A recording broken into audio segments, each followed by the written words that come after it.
गणेशो सकाळ मध्य प्रकाश म्हणे निवृत्तीला जो अवघारी दुर्गे श्री संताच्या माता चरणावरी साष्टांग करी गंडवत. एक ग्राम असणार मोकडगाव, या गावामध्ये असणारा भव्य आणि दिव्य शक्तीचा असणारा कार्यक्रम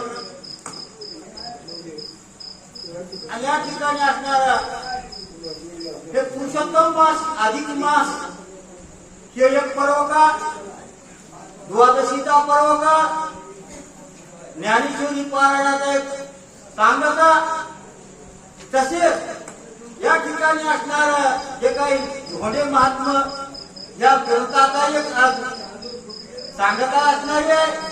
म्हणून या ठिकाणी पुकडगावच्या सर्व भाई भक्तांनी आयोजक संयोजक तशाच या ठिकाणी लाडक्या बहिणी याने ह्या पर्व काळाचा लाभ घेतला असणार आहे. म्हणून एवढा धन्य कोटी कोटी असणारे धन्य असणार आहे. आणि या ठिकाणी हा पर्व काळात यानं लाभ घेतला आणि या शक्तीचा कार्यक्रमात असणारा एक भव्य दिव्य कार्यक्रम चालू आहे. या कथेमध्ये आपल्याला आता एक वार्निंग आली की आपला टाइम कमी आहे.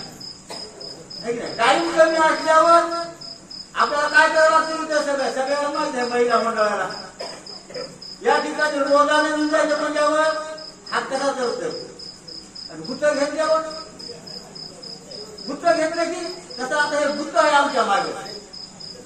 या ठिकाणी आपला तास सांगितलं तासामध्ये 70 वेळी झाली पाहिजे. म्हणून या ठिकाणी जसे होईल हे हनुमंतराया बुद्धी देतील त्या प्रकारे आपण सांगायचा प्रयत्न करू. तेने साधुने पुरुषार्थ सर्वाना माझा घात अति बळीराम दूत याच्या निपात करीन. या ठिकाणी आमचे हनुमंतराय बोलू लागले त्या असणारा कालनेमी राक्षस पुरुषार्थ करणारा असणार आहे. पण करणारा असणार आहे.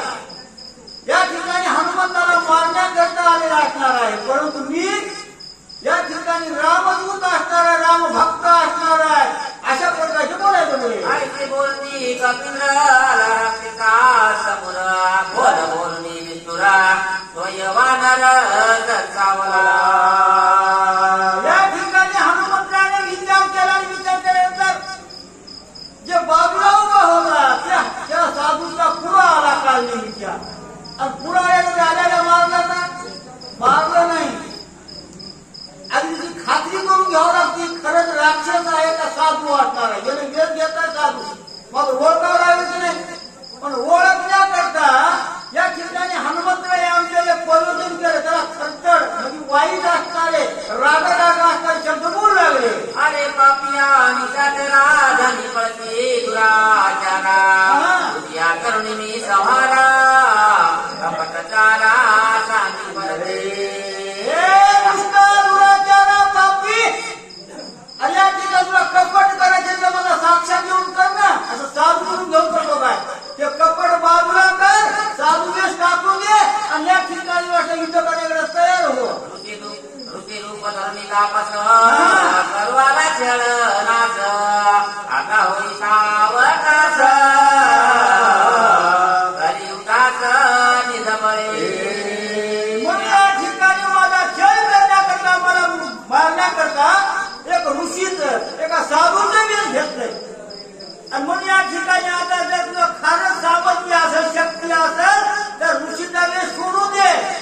तू मूळ अवस्थेमध्ये मूळ स्वरूपामध्ये राक्षस रूपामध्ये ये. युद्ध करता तयार हो. आदिने आधी त्वरित आदिनवास स्थिती चिंत ऐसे जाणून येणे चिंत करी पुरुषार्थ निधबळे. या ठिकाणी मूळ हनुमंतरामध्ये आपला जिवंत वाचून ये नाही. या ठिकाणी किती पुरुषार्थ आहे किती शक्ती आहे सामर्थ्य दाखव. उठ लवकर. ऐका बोलका मारुती दर्शावला राक्षस मूर्ती रणी जिंकावल्या कपिंद्राते शाटोपतेची मानिला. या ठिकाणी आता हाता काय नाही विचार केला पण आता या हाताही मागायच्या राहत नाही. आणि मागल्याशिवाय आता मग दाखवून द्या आपला पुरुषार्थ दाखवावा. उठलं काल नेहमी आणि या ठिकाणी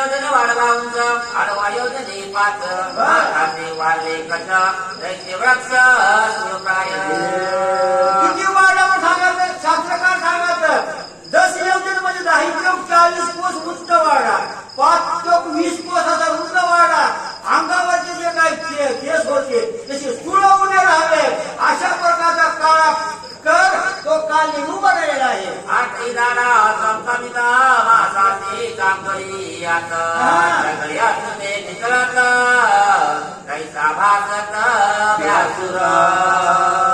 या ठिकाणी असणारे 4 मुख आहेत 8 झाड आणि 4ही मुखामध्ये असणारे जे आपण वर्णन करून म्हणून मासाचे साखळे रक्त खाली गळायला लागलंय असं भ्यासूर स्वरूप असणार तो काल नेहमी उभं राहिलेला आहे. भोवळ्याकडे घुबळे खोल जायचे ढगाची कळी जायचे दिसते नेत्र गोळा अति विक्राळ आकृती. या ठिकाणी रंगानं काळा डोळे कशी दिसू लागले जसं इंगळ असावं किंवा इतक्याचा कोळसा लाल मुंगा असावा असे डोळे लाल दिसू लागले अशी भ्यासूर आकृती याची दिसू लागली काल. कैसा मेघ गडगडला कैसा निशाचर गरजला बोलित देवनी दामिनला हनुमान ग्रस्तीला सोडी. जसं या ठिकाणी आकाशामध्ये ढगाच्या गर्जना व्हाव्या कडकड आवाज व्हावा अशा प्रकारची मोठ्यानं गर्जना केली आणि या ठिकाणी जे काय धुनी लावली होती धुनीचं दर्दच लाकूड हातात घेतलं आणि हनुमंताच्या अंगावर धावलेलं आहे. प्रतापळे पुरी निशाचरी वेगे वाढला कमी केसरी दहा औषधे गगनांतरी उसळणी तुरी चालिला. आमच्या हनुमंतानं पाहिलं मला आता हे खऱ्या रूपात आलं घासून आपलं स्वरूप तयार केलं. आता इथं थांबल्यानं म्हणून का आमच्या हनुमंतराय बुद्धिमत्ता वरिष्ठ होते एकदम असणारी उडान घेतली किती 40 कोस त्याच्यापेक्षा उंच आकाशात गेले असणार आहेत. जैसा कापला लोबळ तैसा प्रतला गोळा मुळ समक झालीला सबळ जैसा कल्लोळ आगरीता. आणि 40 कोस त्याच्यापेक्षाही उंच गेला जसा लाल असणारा एखाद्या लोकांचा गोळा तापावा असा या ठिकाणी हनुमंतरायच्या अंगावर छाप मारली असणार आहे. काय पुढे लक्ष्मिया निशाचर उडी घातली सत्वर झाले शतपूर्ण शरीर कपी मानवरी पडता. या ठिकाणी असणारा हनुमंताच्या वेगानं त्या हनुमंतानं त्या कालनेमीच्या अंगावर उडी दणकर मारल्याबरोबर त्या कालनेमीच्या शरीराचे सांगायचं काय करते की 100 तुकडे झाले आपले. कधी दाक्षस आतुरबाई आकंदी निघली आरोळी कपी तुझी युद्ध समवेली मी रांगोळी करीना. या ठिकाणी बघा असणार त्या कालनेमीनं कुंड कहणं राम नाम घेतलं हनुमंताची उडी पडेल शरीराची तुकडी झाली मग तोड झालं थोडं काय झालं का म्हणजे कशा करता सांगत आपल्याला सांगत आपण जर आपल्या मुखानं राम नाम घेतलं तर आपल्यालाही कोणता बाधा होत नाही म्हणून राम नाम घ्या चिंतन करा भगवंताचं म्हणून या कठीण तुमची यंदा दूर होईल. म्हणून या ठिकाणी अशा पडल्या कालीवाले हनुमंत्या या ठिकाणी तुम्ही मला युद्धामध्ये राग रामची शरणात नाही असं मोठ्यानं गर्जना पडल्या करू लागला. ऐसे बोलता राक्षस भूमी आंदोलना कर्कश दाऊदिला बहुवस पर्वत ते सदनादिला. एवढं त्या हनुमंताला उडी घातल्यावर ते खाली पडल्या बरोबर असा दणका आवाज झाला असणार आहे आणि त्या आवाजाला ते पर्वत असणार घुमू लागलेल्या दणालेला असणार आहे. शब्दधारा अत्यद्भुत गंधर्व होते निद्रिता देवदोनिया शेठा जैरा धावत पर्वती. मग त्या पर्वतावर मध्ये 14,000 गंधर्व त्या औषधाला राखण ठेवली होती. मग या ठिकाणी ते राखण करत असताना त्या ठिकाणी झोपी गेले होते आणि झोपल्यानंतर आवाज कशाचा आला एकदम जागा झाले आणि जागा झाल्या तिकडे पर्वतानं ते गंधर्व पळू लागले. कनकावतीला दुसर जागी झाली सत्वर घेऊन शस्त्रास्त्र पर्वतेंद्र शोधिता.